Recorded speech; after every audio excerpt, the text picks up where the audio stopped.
Mis mõte teile pähe tuleb, kui näete, et ütleme, naabri õuest jookseb mingi suvaline hulkuv koer teie õue peale ja hakkab seal kuskil lillepeenras kraapima? Ilmselt esimene mõte on see, et ma pean välja minema selle koera ära ajama ja teine mõte tuleb ehitada aed selleks, et seda enam ei juhtuks. Millest tuleks alustada, kui majaperemees soovib nüüd enda krundi ja naabri õue vahele ehitada korraliku piirdeaeda? Ma arvan, et alustada tuleks sellest, et langetada enda jaoks otsus, kui kõrge, millise väljanägemisega ja millistele nõuetele vastav piire tuleks rajada. Aga kodust lahkumata, kust lisainformatsiooni ja õige otsuse langetamiseks võiks leida? Tänapäeval kõige lihtsam ja ülevaatlikum võimalus on kindlasti internet. Ja Sungate'i kodulehekülg sungate.ee on tõhus infopank selleks. No nii, ütleme, et sealt on info leitud siis ilmselt kauplusesse. Ja mis siis sealt tuleb valida?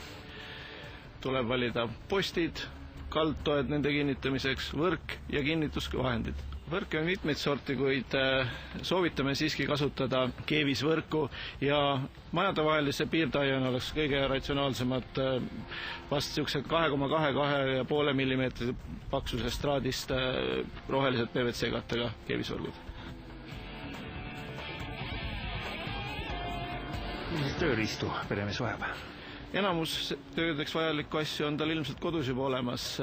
Labidas, vesilood, suundnöör, akutrell, keevisaia paigaldamiseks paar vajalikku spetsiaalriista, klambri kinnitustangid ja pingutustangid saab Espaki poest lisaks osta või rentida.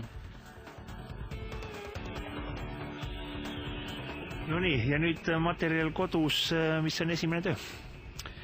Esimene töö oleks varem välja rehkendatud plaani alusel oma uus piire maha mõõta ja augud valmis kaevata.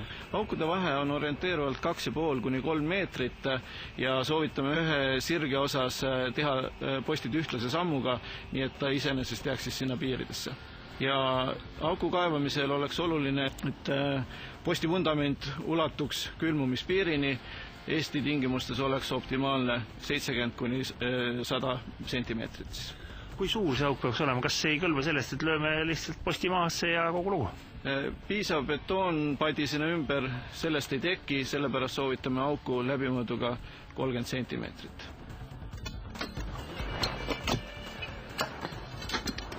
Nii, ja aia paigaldamisest siin vist peremees üksi enam toime ei tule, naabrimees tuleb ilmselt appi kutsuda. On võimalik ka üksi teha, aga kahekesi on seda tööd kindlasti palju hõlpsam ja tulemuslikum teha. See post ei ole päris tavalise ümmarguse ristlõik, aga milleks selle posti selline kuju? Posti spetsiaalne kuju lisab postile mitmeid häid omadusi. Esiteks on post valmistatud sinklehest, mis tähendab seda, et materjal on mõlemalt poolt singitud ja välispind siis veel rohelise pulbervärviga kaetud. Teiseks on selline spetsiaalprofiil lisab postile jäikust. Kolmandaks on see, et see väljaulatav posti nina tagab selle, et võrgu pingutamisel ei hakka post ümber oma teele pöörduma. Kuidas oleks kõige lihtsam saada nad täpselt ühe kõrgusele loodida? Mõõtu kõrguse suhtes peaks olema paigaldatud nurgapostid ja nendest johtuvalt siis saab ülejäänud vahe ehk reapostid juba vajalikule kõrgusele rihtida. Millega võrk kinnitatakse postide külge? Postide külge kinnitatakse võrk spetsiaalsete roostevabast terasest 3 millimeetrise paksusega kinnitusklambrite abil.